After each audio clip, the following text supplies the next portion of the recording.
I mean, we could. We could just have a video which is just like an epic, just as long as the movie. I've honestly thought about it. Like the director's cut is what, like 3 hours or 3 hours? Like 3 hours. Yeah, so we could have a 3-hour argument about this. We probably could, and I would be red in the face and a vein would be popping out of my head. Because even talking for the 5 minutes, my blood is still boiling. We could split it between why I like. We could split it between an argument about why BvS sucks and why Infinity War is not a good movie. I don't think it sucks. I just think it's not a good movie. I've read your thoughts on it. Excellently executed. I had a fun time watching it, but as I approached the end of it, I started to hate it. And at the same time, the characters, I had the same problem with them as I had with fucking Civil War, which is that the Russo brothers know how to put together a plot and make characters do things that are fitting for their characters and put them in situations that would be difficult for those characters. But somehow it all rings hollow. I respectfully disagree, but I can't empathize with the characters in those situations. I disagree, but I respect your opinion. I just can't. Yeah, and that's Spider-Man. Like, Spider-Man in Civil War was like the best part of Civil War because he felt the most human, but it also felt like he was making quips when he might not have been. No, that's Spider-Man. No. But when you go to Homecoming, it feels like the character. It feels like there's a difference between the two. I'm gonna tell you right now, don't say that to the Spider-Man fans on Twitter. They fucking hate Homecoming. Fuck them. They don't understand what Spider-Man's about. Oh, okay. I don't give a shit. I know you don't, but I'm just more like I've been steeped in all this bullshit for a while. I agree with you. To be clear, but here's the one part. How about the fact that Spider-Man's just a nice fucking guy who wants to help people? I know, right? He's just a fucking teenager. Yeah. He's just a kid. He's just going around being kind of dorky and shy and just trying to get along with everybody. Versus Andrew Garfield playing Spider-Man like a fucking homicidal maniac. Like, I actually don't hate Andy Garfield. I think I was like, I like him as an actor. I didn't say the movies are good. Okay, I mean, you could say that you could say that Amazing Spider-Man is like a BvS take on Spider-Man, where he puts on the suit basically to hunt people down. Oh yeah, yeah. It's not fucking Spider-Man. It's not what he's doing it for. Right. I have no strong opinion about the Amazing Spider-Man movies, so don't jump down my throat. They're bad. Okay. They're an injustice to the character. They're a betrayal of what the character's about. Whereas in BvS, I can see the characters progressing to that point of exasperation and desperation. Fucking Amazing Spider-Man puts him to the point of like being that far along from the get-go. He's kind of just a douchebag from the start. Oh, he is, for sure. And what the fuck is his relationship with Harry? Weird. It just comes out of fucking nowhere. Okay. Anyway, anyway. See, you're saying the same about Batman vs Superman. That's the case, right? I say like, no, they're not. Here's the thing, though. My favorite Marvel movies: Ant-Man. Okay. Doctor Strange. Okay. Spider-Man: Homecoming. Okay. I like all those movies too. All right. Also, Thor: Ragnarok, but I feel like that's an outlier. Because it is definitely the weirdest Marvel movie. It's up there with fucking Guardians 2. Yeah. Like that, and it goes weirder than Guardians 2. It's goofier. See, actually, Guardians 2 is actually one of my favorites. Yo, I fucking love the Guardians movies, but again, I feel like they're outliers because all those movies are kind of. I feel like my favorite movies follow the standard hero's journey that a lot of the Marvel movies do, but they do it in a funnier and more human and just better way, more compelling way. Whereas Guardians and Ragnarok are just weird movies that are fun in their own right, and you can just watch without knowing anything about Marvel. This is true. Whereas the majority of Marvel movies are just the standard fucking formula with characters who are just bland. Again, I respectfully disagree, but you're far from the one that holds that opinion. So, like, I've heard that argument quite a bit. I also like Thor 2 better than Thor 1. Yeah, see, there you go. Yeah.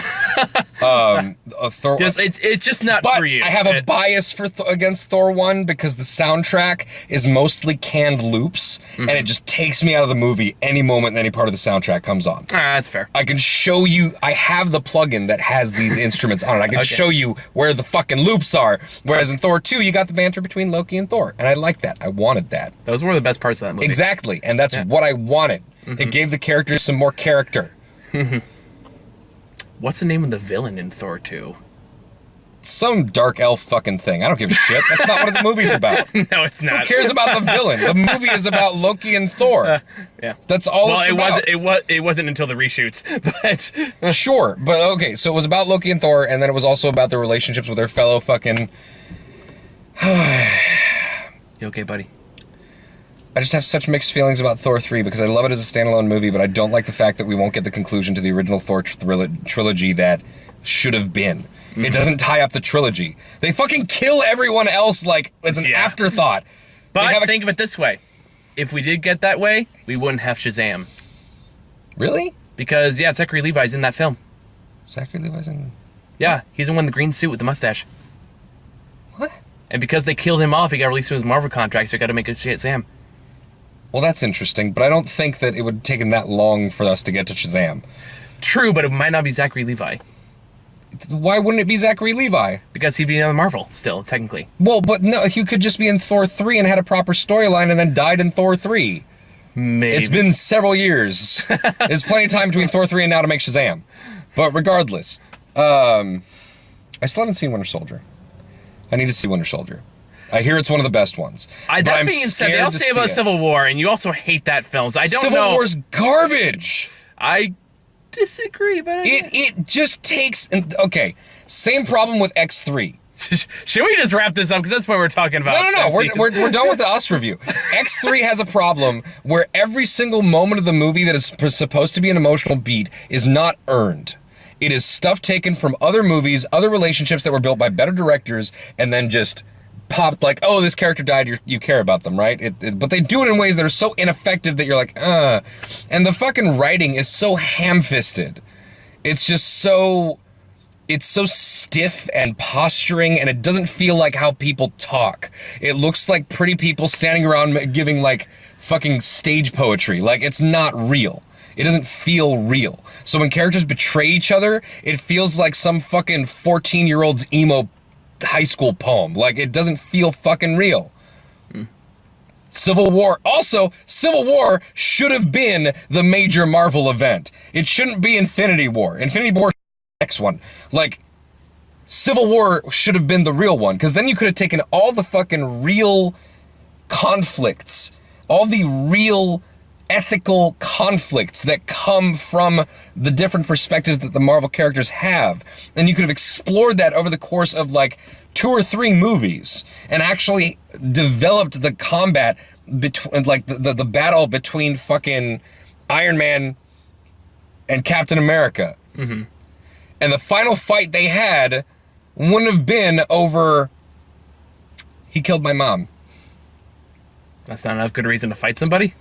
It's a decent enough reason to fight somebody, but considering that he was completely fucking mind controlled during the time and not under his own control. Well, it was an impulse thing. He was I would go after the guy who was mind controlling him at least, but at the same time, that is a much less satisfying conclusion than the fucking final battle where they are like, this is a whole thing they've built up and campaigned for, and people have died on both sides for these beliefs, and it ends up in this battle where... Wait, who died? Huh? Wait, who actually died, though? In Civil War? Yeah. Right, the people in the embassy. Right. No, I mean in the comics. Dude, Civil War as a comic sucks. It's not that bad.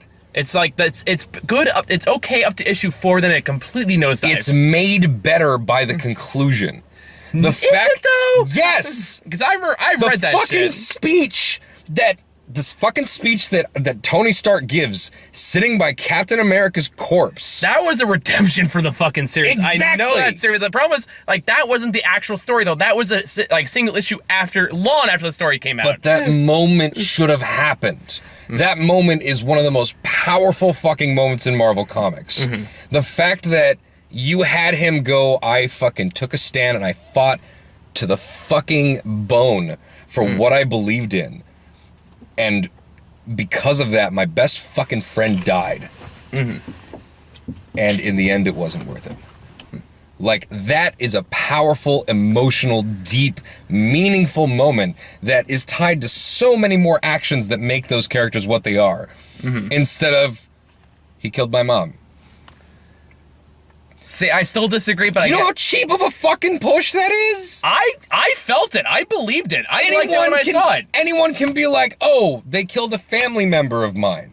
That is such a basic fucking heartstring to pluck. Like, it worked for me, so I don't know what to tell you, man. It didn't work for me. That's fine. The Rousseau brothers suck. You're allowed to believe that. I do. I know you do. And I know you're trying really hard to, like, provoke a reaction. I have feelings! Oh, God. And I'm trying to control myself, so. Oh, God, I fucking hate it so much. I know you do, buddy. It's okay. It just makes me angry.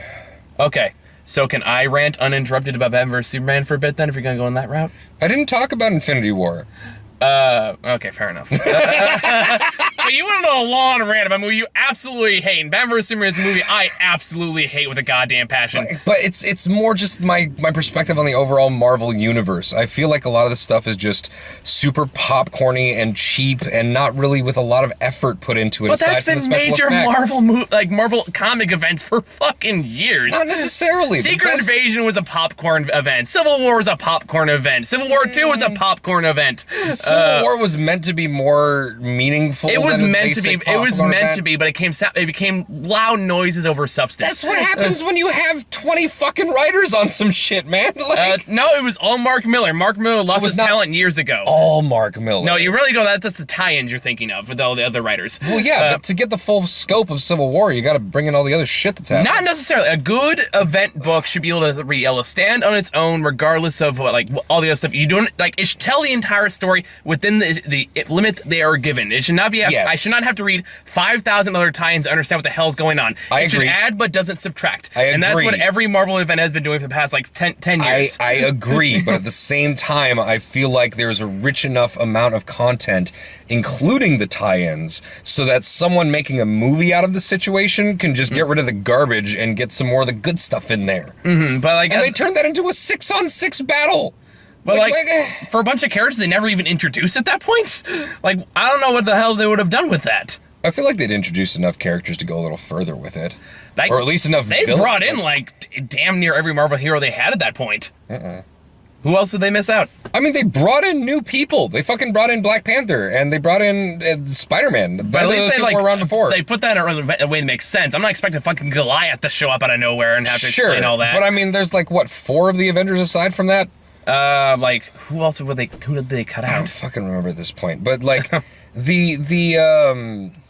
God, I will say the one thing I like about Civil War is how they did Black Panther. Yes. We can agree on that at the very least. Best part of that movie. Yes, we can agree on that. Okay. I also like the ethical issues they proposed at the beginning, but I feel like they didn't follow through. You know, I'm going to give you that one. That's fair. I'll give you that one. That's my whole thing with it. The fact that they had potential to do something more substantial with it. But they just went for, like, some really basic storytelling shit that feels unoriginal. Like, how many movies can you find where, like, the motivation or the enraging moment is harm to a family member? Realized you were talking about Spider-Man a few minutes ago, right? Yeah, but that turns into this whole, like... It's not... And Batman and Superman. I get that, but that's like just the and origin. Iron Man and Captain America. That's just the beginning of the mythos, though. And even Thor to an extent, all 3 movies. It's like the beginning of the mythos. And Thor at this point with Infinity War, like, he has major motivation because it's not just like a family member that's died. It's literally everything he's ever known and loved. Oh, and Guardians. Don't forget Guardians. Yes, there's that. But like... 1 and 2. I feel like there's still more done with the characters than that. Mm-hmm. And I would argue it's more done with the characters here, even though maybe you don't see it that way, which is fine. I respect that. I see it that way personally, and that works for me. You know what I think would have been a really much more impactful moment in there? Okay. Is if fucking somehow in the middle of it, fucking Bucky killed Penny. I think that would have been much more powerful because we give a shit about Penny. We give a shit about the relationship. It's not just it's his mom. Like maybe that was the original. Maybe that was the original plan. It just got rewritten, or the fact that Gwyneth Paltrow said no. Yeah, maybe. But I just feel like there were more meaningful relationships that they could have mined. And again, fair enough. Like I don't necessarily agree, but I see where you're coming from. And I think it's like the most middle ground we're going to come to on this particular film. Yeah, okay, fine. Just felt like it was lazy filmmaking and a squandering. I could think of again. Nope, I'm not doing it. Batman versus Superman, dude. He pushes Lois Lane off a building. Superman loves her. He goes to save her. Oh, and let's not forget, both their mom's name is Martha. Actually, I will say, like, one of the most surprisingly good DC movies I saw last year was Teen Titans Go to the Movies. Yeah, I heard that was surprising. And this had, like, just shamelessly lampoon all the DC movies up to that point. Also, Stan Lee's cameo in there. And I don't care. I'm everywhere. There's the part where, like, it's like, what's your mother's name? Martha. My name's Martha, too. Sunshine goes like, wait. What's your father's name? Jonathan. My dad's name is Thomas. And then they start fighting again. Okay, I should watch that. You probably like it. It's actually I probably really would. Also, Will Arnett in anything is just a delight. Yeah. No, I agree. I will accept show docs. Yeah, I mean, like... you want to talk about just shitty filmmaking. No, I'm not doing this. Did you really have... I think you're expecting too much from the man who made Sucker Punch.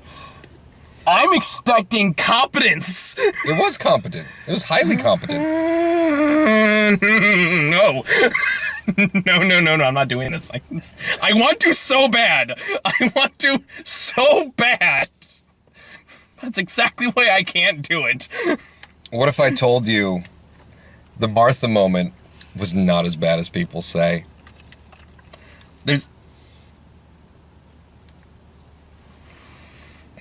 Because it literally calls back to the last thing his father said during the most traumatizing moment of his life. Fucking got that. It's not fucking hard to figure out.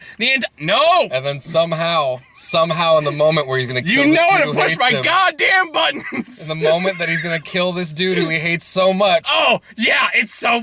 He just says the one word, and he's like, why did you say that name?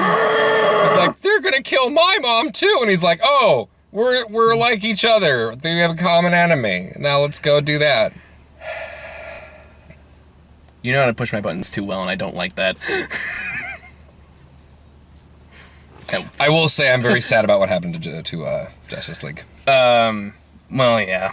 Despite what you think about Batman vs. Superman, I think we can agree Justice League sucked. I think that seeing Zack Snyder's vision of Justice League, like the dark, crazy 3-hour version of it, bringing the characters together with all their angst and shit, I think it would have been cool. Well, actually, he did talk about what the original script idea was during his most recent interview.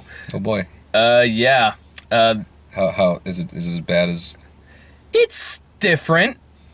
I'm down for different. Which, like, it might have worked. Basically, the I'm idea... not happy with them just trying to inject Joss Whedon's charm into the movie. To be fair, that was WB trying to do damage control. I know, but like they were lightening the color palette, and like they changed the fucking fight scene from a day scene to a night scene to a day scene. I mean, I didn't have much faith in it to begin with, but that definitely didn't help things. But no, apparently Darkseid was going to boom in and just straight up kill Lois, and that's what started the whole nightmare sequence. Which, okay, that would have been different. The nightmare sequence is still dog shit in every conceivable way, in every sense of storytelling, but it would have been different. I disagree, but I find that interesting. Well, here's the problem with the nightmare sequence, is the fact that it relies way too much on you knowing the Jack Kirby stuff for it to make any sense to anyone else. But it's not meant to make sense. It's supposed to be foretelling of what's going to happen in future movies. Well, that's kind of the problem, too, is the fact that so focused on Sam's future movies that it doesn't have time to focus on the movies actually in making right now. That's why, the coolest part of the movie was Wonder Woman, and she's barely in it, and she serves really no purpose other than to fight the giant monster at the very end. She's all right. Which, I liked her, she had a badass theme, I'll give her that. Well, that's just fucking Hans Zimmer, man. You can't fuck with Hans Zimmer. Yeah, fair enough. But anyway, how far do I want to go into this deep? Okay, here's my summary thoughts of Batman vs Superman, because I want to go home. It's 11:30. I gotta get some sleep. I know, you fucking baited me and fished me out of this, and now you're gonna fucking get it, alright? Fine, you win. You fucking win. Okay, here's the problem with Batman vs Superman. It is not nearly as deep as it thinks it is. I understand the intention, I understand what they wanted to do, I understand the concepts going in. I'm okay with that. On paper, everything sounds great. In execution, it is dog shit, incompetent, lazy, and has no idea what it wants to do with its characters or plot or story. I love pretentious ass bullshit. And this is as pretentious as it fucking gets for a fucking Batman vs Superman film. Have you rewatched The Matrix within the past 10 years? Oh no, it's pretentious as shit too. You're gonna get no argument on me on that one. But it's amazing. But here's the thing. Even the title fight is remarkably slow and boring and uninteresting and so fucking nothing. Here's the thing. This movie pretends to be deep and meaningful and have something I can say about Batman and Superman and their relation and all that stuff. But really, when you really break it down, what the movie actually says is fucking nothing. And at best, or maybe at worst, depending on your viewpoint, at worst, the movie actually says, hey, when all is said and done, might makes right, and anyone that says differently is either the bad guy or in helping the bad guy in some way. When you actually break down what the movie actually says, not for what it intended to say, for what it actually says in the context of the movie, it completely fails to say anything of substance. DC is more about, remember the whole thing about, Marvel being about humans trying to be heroes and DC being about heroes trying to be humans. Here's a question for you. Now, the whole idea within that, of the way that movie is structured, one thing I like about what it does with Superman is the fact that the whole ideas of Superman as, this super powerful being that we would trust, in the original iteration of Superman, it was oh, he's doing good things, he's trying to do good. But then in the Zack Snyder version of Superman, it is a modern world. In the modern world, we would not trust a Superman. A great idea executed horribly. That's the problem. It's intention versus execution. I disagree. Because okay, here, tell me this. Who is Superman in the Zack Snyder universe? Tell me about his personality. Tell me about who he actually is. Based on nothing on your previous notion of who Superman is, or what you know about the character going into the movie, just for what the film shows you as a person, as a character. In BvS or in Man of Steel? Let's go with BvS, or even Man of Steel, because Man of Steel didn't really establish him either. Who is he? Man of Steel was all about him. It was all about him, but it was less less interested in who he was rather than who he's not. He is not Christopher Reeve Superman. He's not the cartoon Superman. He's not this. He's not it fails so much to establish Superman as a character in what he believes and what he stands for and what he thinks. He believes in helping people. He's trying to be a good person, and then based he snaps on how somebody he was raised. And that by a family who straight up says it's okay to let people die. Sometimes. The thing is that it's not just black and white. I understand it's not black and white. The problem is it does nothing to establish what he actually believes. Yes, the only it does. good scene in Man of Steel is when he's in the closet and Martha comes up there and says it's too much and he says, let's make it small. That's a great scene. I will completely concede that. I really like that scene. I like the idea of it. I thought it was well executed. I will give it that. But that being said, there's actually a great Folding Ideas video about Man of Steel talking about how it could be a good movie if it was just cut into a different sequence.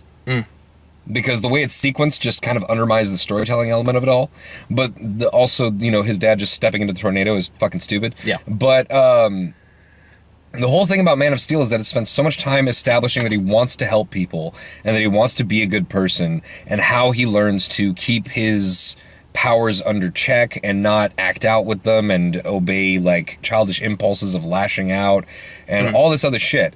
And the fact that, like, it's an okay movie, but that's all put to the test when Zod and everyone comes down. And he starts facing people who, like, will do real fucking damage, and he actually has to, you know, put those principles to the test when he realizes that he will have to kill this fucking guy. And then they do nothing with that. Yeah, they do. Interesting idea. They do nothing with. As soon as he dies, it is never brought up again. Nobody talks about the fact that he killed him. Superman never deals with it. They never show how he reacts to it. They show him like I'm so anguished, and then he's fine the next scene. They kill him off and then do nothing with the aftermath, except that bring Zod's back to make him a giant orc monster. Sure, but when you're also talking about him dealing with the emotions of having done what he did, especially the casualties of the battle in Metropolis, like, that is directly addressed. The fact that but what not he does in a character sense. Clark never talks about it. Yes, he does. When? In the fucking scenes that got cut out of the theatrical version of Batman vs. Superman. You get a lot of scenes with Clark Kent that were cut out of the There are a lot cut. of scenes like with Clark Kent in it, yes. However, they don't add anything of actual substance. They don't anything to actually establish what he's been through and his emotional arc. Because he has no emotional arc in there. Because Zack Snyder doesn't give a shit about Superman. He has an inner struggle about whether or not, like, he should be using his powers. Intention versus execution. That's the problem. That was the intention to do that. The execution doesn't do that at all. But if the intent comes through in the execution, but then it doesn't. I That's feel like the problem. I disagree. Maybe that's where we're just gonna disagree, because I don't see it that way. But I see, but like the fact that those scenes are in the movie and he's shown having that inner struggle and he's shown talking to Lois, he's like, should we just like go off and do our own thing and like... But that's not actually him talking, saying, hey, because of my actions, all these people died. That's like, well, maybe people don't want Superman anymore. That was like the whole arc of that movie. It never actually addresses the fact that he fucking murdered somebody. Which Zack Snyder said he was like, well, the idea was to establish how Superman made his no killing rule. Then fucking show that! But I feel like they showed it. When? Like, name one time after he snaps Zod's neck, at any point in Man of Steel or Batman vs. Superman, name one time he brings it up. It has been years since I've watched Man of Steel. It has been maybe a year since I've watched BvS. Like, so I can't bring up a specific scene. Man of Steel. But I remember feeling that it was in there. Here's what I remember, because I've watched these movies more than once, because to establish these are all like opinions I fucking researched. You're a masochist, I know. Yes. And you watch worse, admittedly. I have. Yeah. I will concede that. That being said, it's rare for me to become this angry, and I need to wrap this up soon because it is almost midnight and I gotta wake up at 9. Right. Not even 8. I wake up at 8. Okay, that's still a solid 8 hours almost. Yeah, but it means I take a shower, I gotta clean up, I gotta do all that stuff. You're still waking up at 8. Point is, I want to go home soon. Okay. So like. Here, what was I talking about? Oh, yeah. So Man of Steel goes from him doing, like, the dramatic, I'm gonna kill these people because I'm Michael Shannon, rah! And then Zod goes, no! And then snaps his neck, I'm so angry! Make out with Lois Lane. Cut to, I'm knocking down a satellite for the military. Military makes some quirky lines like, I'm an American, sir. I grew up in Kansas. It's completely dropped. It's never brought up the entire rest of that film. And at no point in Batman vs. Superman... It was the ending of the movie. Where's the fucking follow-through? On your, like, okay, if you're gonna do something ballsy, like have Superman kill somebody, fucking do something with it. Like... I feel like that moment in and of itself was ballsy, because he clearly did not want to do it. If you don't do anything with it, it's pointless. What was the fallout? Why did it matter? It was the setup. For what? For how he feels conflicted over the course of the next films. But the problem is the way it's presented in the movie is not him conflicted over him killing Zod. It's him conflicted with the fact that people don't love him. And people are questioning why he's there. That is the context in the movie. Again, intention versus execution. Okay. I feel like in Man of Steel, they show well enough at the end that he did not want to do it. But again, where's the aftermath? Okay, the aftermath, fine. But the fact that he was more conflicted over the fact that all those innocent people fucking died than he was over Zod. But when is that brought up to him either? Because again, in the movie... He has the fucking nightmare. With the fucking huge piles of bones everywhere. That was not during that sequence. No, but it's meant to be a representation of how that's tormenting him. No. Yes. You are wrong, because... I'm not, because he said it was. No, because in That's the scene with the skulls. The one you're thinking of is brought up by General Zod in the film when he says, like, we're going to make a new Krypton here, and to do that, we're going to need to get rid of the old one. And that's when the skull comes in. That's when he gets sucked in. That's when he goes, no! And he gets sucked into the pile of skulls. And his reference in Batman vs. Superman, when he saves the person from the burning building, and all people with the skull paint go and reach out to him like the whole Jesus figure thing. That is the point of that. But the skull sequence does not happen in Batman vs. Superman. It is not. It only happens in Man of Steel, halfway through the movie, long before all that stuff in Metropolis actually happens. Watch it again. I know for a fact I am right. Okay, fine. But I thought fucking Zack Snyder said that was meant to be a representation of, like... That was way before it actually happened, so it has no relevance in this argument. What the fuck was he talking about? I have no idea. Okay, fine. I saw the movie years ago, so I'm not going to argue with you on that. I'll give you that point. However, I feel like in Batman vs. Superman, the theme that got to me about it is the fact that, like, it flips the whole idea of Superman being this, like, omni-trustworthy character in Americana on its head. I get that. It's a good idea. And I also like how Lex Luthor turns that on its head to specifically fuck with Superman. I like how he uses it against him. Here's the problem with that, though. And that goes on the point where, at the end of the day, this movie has no purpose. It has nothing to actually say. It is sound and fury signifying nothing. In that, for all intents and purposes, when you really break down the sequence of events that happen in the film, from beginning to end, and I'm extending the Ultimate Cut as well. Sure. Because, like, honestly, the Ultimate Cut makes this worse. How dare you? Makes this specific point very much worse. Okay. Because here's what actually happens in the context of the movie, regardless of intention, regardless of what it's trying to say or do. Here's what actually happens. Yeah. Superman goes into conflicts in the Middle East, and they say, "Hey, he shouldn't have done that." A valid point. What is the socio-political issues of that? That is a valid question to ask. Those are valid criticisms to make. Those are all great points. You have that one person who goes in there and says, "Hey, I've watched my family die. How is Superman a side who lives and dies?" Again, a great point. Yeah. A great argument to make. Yeah. Here's the problem, is when it turns out that the whole thing that everyone's complaining about was all a plan by Lex Luthor, and everyone else was perfectly fine. Even the Chancellor Lady who once was against Superman turns for him when she finds out that the person that testified against Superman to begin with was actually blackmailed by Lex Luthor. Yes. But again, follow me through on this. And not to mention, and everyone else that had any reason to believe it's like anything that might have been Superman's wrongdoing was all turned out to be a plan by Lex Luthor. So you have a great idea of like what if Superman's involvement or like pushing himself on everyone else's ideas actually causes massive problems in the long term. That is a great idea, but it totally chickens out and doesn't do anything with it because the end it was all Lex Luthor. So, and then Superman has to go and stop Lex Luthor. So really what the movie actually says is, hey, that big muscle guy who might actually cause problems in the political scenario in the world and like really fuck shit up, he's perfectly fine. He is absolutely 100% in the right. And if you disagree with that, you are either the bad guy or working for the bad guy. But that's Superman. Superman is in the right. Superman does make the right decisions. He has the right ethical compass. The conflict within the movie is that the people of America don't know if they can trust someone with that much power to have the correct ethical compass. That's the problem. It's that we don't see things in that black and white anymore. That's the thing that makes that compelling. On top of that, the other questions that you're bringing up throughout the point of the movie, yes, Lex engineered those things to happen. However, the fact that the architecture was in place for him to exploit is part of what I like about the movie.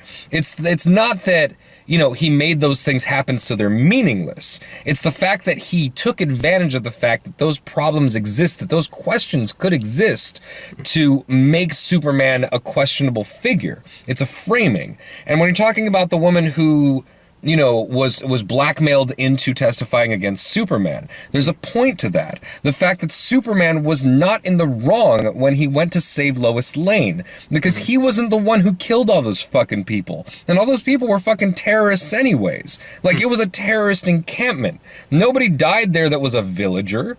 It was just fucking terrorists. Well, and they used that to make propaganda. So Superman didn't do anything fucking wrong. The point of the movie is that we can trust Superman. Well, then, the point is that we don't, and we wouldn't, and people would exploit that. Well, here's the problem with that argument, though. This goes back in intention versus execution. That might full well have been what they wanted to do. That is not what is actually in the movie. No, it's what they did. But it's like, no, because it's just right from that scene to, I need to go fight Batman now. Right from that, the big revelation, the big conflict between Lex Luthor and Superman. They jump right out of that. They don't do anything with it. Because Superman's bigger concern is the Batman. Because he has this certain set of ideals that he's trying to follow and represent. And while this stuff is being done to misrepresent him, at the same time, he's looking at this other guy who's being similarly misrepresented. Like the same reasons that Superman thinks Batman is a big problem is the reasons that Batman thinks Superman is a problem. Because they're both being fucked over and misrepresented in the media when their actual motives are pretty fucking right. Again, intention versus execution. I'm getting all this from the movie, man. I saw the movie. This is what I got from it. The fact that you didn't get that from it is just telling me that you're not getting the same thing from the execution. I got all these messages from the movie. I am basing it based on what they present with the characters, what they present with the story and the structure, and everything involved. This is what I am seeing personally. But you might be getting this larger meaning from it because I promise, the characters are not well defined, they're not well established, there's no reason to get any out of this because none of them are actual fucking characters. The only one that's really established from the extended cut, and again, I watched the whole fucking thing, is Batman. Batman gets a fair shake. I will give that to him. But Superman is in the movie so little, and his values and his beliefs shift so randomly and inconsistently. The entire movie is like, first of all, this goes into plot hole territory, I will admit. There's like, send the guy who has no interest in sports to do the sports article, and then get mad and wants to talk about Batman. And for a second, bit of a hypocrite, if we're going to go on that route, for Superman to suddenly care about Batman for seemingly no reason. Because we never see him almost a journalist for him to actually get an idea what his beliefs actually fucking are. We spent Man of Steel establishing. He doesn't turn to Clark Kent until the very fucking end of the movie! But they did it! Look, my point, it's like talking about the fact, because let's quick pivot. The Dark Knight. The Dark Knight is a fantastic movie, but it's barely about Batman. But he still has a character. Does he? Yes. Does he? Yes. All the things that really matter about Batman in that movie are established in Batman Begins. And which carry over into the movie. The problem with this movie is the fact that the characterization in Man of Steel wasn't strong enough to carry into this movie. And stuff that was not strong enough to carry through. And Batman has made a fresh start in this movie, and his entire character is based on, well, he's not your old Batman, that's for sure. Well, that's the thing. The movie depends on certain things of him being a symbol of certain things, and it definitely approaches the whole idea that this is an older Batman, this is a more grizzled Batman. Well, that He's leads gone into through another bad shit. The Bat Mansion is burnt down.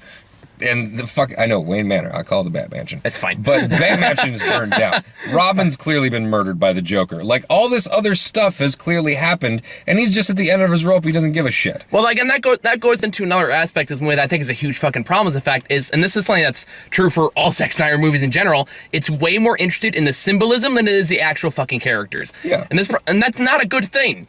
Especially for characters like this. But I feel like it took the symbolism of the characters and did something different with it. It questioned that symbolism. It put those symbols in jeopardy. It put those symbols to the test, and it put them in situations where they had to kind of prove that they were about that. Because in the end, the whole thing was about Superman sacrificing himself so that he could, for the sake of the beliefs that he truly held dear. Again, but you're focusing on the symbolism, not with the characters they actually presented. Symbolically, sure. That's what they were going for. Sure. I recognize what they were going for. I know what they were going for. The problem is it rings hollow because, again, Superman, one of the biggest superheroes ever to exist, fucking dies. And I'm quoting somebody else, and it's and I felt nothing. Not a single emotion.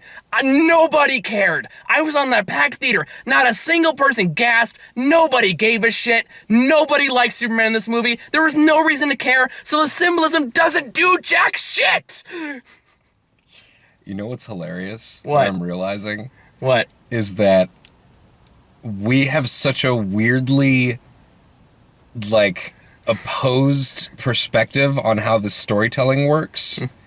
that a lot of the problems you have with BvS are the ones you have in Infinity War. Yes. I saw that the minute I read your critiques. I knew, like, yep, this is my so weird. This is my Batman vs Superman. I knew it the minute I read your Facebook thing about that. So weird. And I was like, yeah, we can never talk about this movie. That's so bizarre. It's so bizarre that we see the opposite thing in the two movies. So maybe that's what it is. And maybe that's part of why, like, I had such a problem with Infinity War in terms of, like, it felt like it didn't really challenge anything. It felt like it just took these characters and used them. Mm-hmm. And I can understand that perspective. And at the same time, like, BvS, I understand your issue with, like, them being symbols, but I feel like it made an interesting plot with those symbols. Like, I think symbolism without character is useless. I feel like they took the characters and they at least used them to do something interesting within, like, they're like, okay, this is this concept, let's just fuck with these concepts and make them, like... Let's put them in situations where they're not that easy to define. Like, but here, like, my issue with that is more like, if you're gonna do that, shouldn't you have a point? Shouldn't you actually have something to say? I feel like it had a point. It's like, shouldn't you actually have something to say? Something I feel like it had a point. Like, what was the point? What do you mean? Like, what was it trying to say? What was the film's message? With what? Batman or Superman? All of it. What was it all trying to say? The point was that Superman, in the end, after the fact that he went through all these steps with where people didn't believe in him and they thought he was actually the bad guy and he was doing all this bad shit, he was actually doing what he knew was right and standing up for the correct principles. And Batman, at the same time, was standing up for what he thought was right, and in the end they realized that they were actually aligned. And Superman, in his final, noble push, sacrificing himself to save all these people that he didn't know if they would appreciate it or not, who fucking hated him for a while. He still stood by what he thought was right and did the right thing and sacrificed himself to save everybody, and that restored Batman's faith in people. Okay, you just described what happened. I'm asking you what the point of it all was. And there is a difference between that, in my opinion. And this may be one of my larger views on this issue is the fact that... The point is that when you fucking believe in something, it doesn't matter what other people fucking think of you. If you're doing the right thing for the right reasons, the point is that you're doing the right thing. And sometimes it just takes seeing someone do the right thing to restore a fucking grizzled old fucking person's faith in people. Like, the fact of altruism and the fact of sacrifice and actually doing the right thing, the moral thing, inspiring other people to do the right thing. Like, it is a movie about doing the right thing no matter what. And maybe that would work better if it wasn't behind Zack Snyder's notoriously cynical lens. I fucking like it. And that's fine. Honestly, like, I thought, and in the end, while the death moment was a bit weak because you just had a fucking sensory assault for half an hour. That was because you didn't care about Superman. I did. Well, I felt like, that's the thing, like, I felt like it was a decent representation of Superman within the world that Zack Snyder built. I felt like the character conflict was suitable for what Superman is when faced with a world that was just being a dick. All right, we're gonna have to wrap up there because it's 11:52 and I gotta go home. Okay, fine. Let's split this review in two, like us review and then fucking finally the BvS debate. Mike versus Muha. Yeah, but like, I understand where you're coming from in terms of like being somewhat dissatisfied with the storytelling, but I really think that it's just a different way of approaching characters and storytelling. Mm-hmm. Like, something that doesn't necessarily fit your framework. Because I don't think it follows a cohesive framework. But again, that's my opinion. It's like, if that's your thing, the dots connect. I just feel like the dots connect. Not cohesive. Like, again, this is a case we're just gonna have to agree, disagree now. Like, I don't want to take it away from you. If you like it, good for you. But yes. I think like that's what I'm saying. Like, I've explained it as clear as I can with the time I have. I get what you mean, and I've addressed your criticisms, and we've established that it's just a disagreement on how that storytelling works. But I do think that overall, for a 3-hour movie, it does a pretty good job of packing a whole lot of different points and eventually connecting them into a thing that, while some people may find implausible and kind of stupid, which it's a superhero movie, I feel like it actually pulled something off at the end and was building to something more, which would have been cool in Justice League if they hadn't fucked it up. So, yeah, that's my take. All right, well, we can agree on that. Yes, it has been a spirited debate, my friend. It is late. I want to go home. Hey, we drained the battery again. Cool. I said, we're not going to make us 2 hours again, Muha. It's like, oh, we won't. 2 hours later. So, yeah, us was good. Yeah, really liked us. All right. Bye, guys.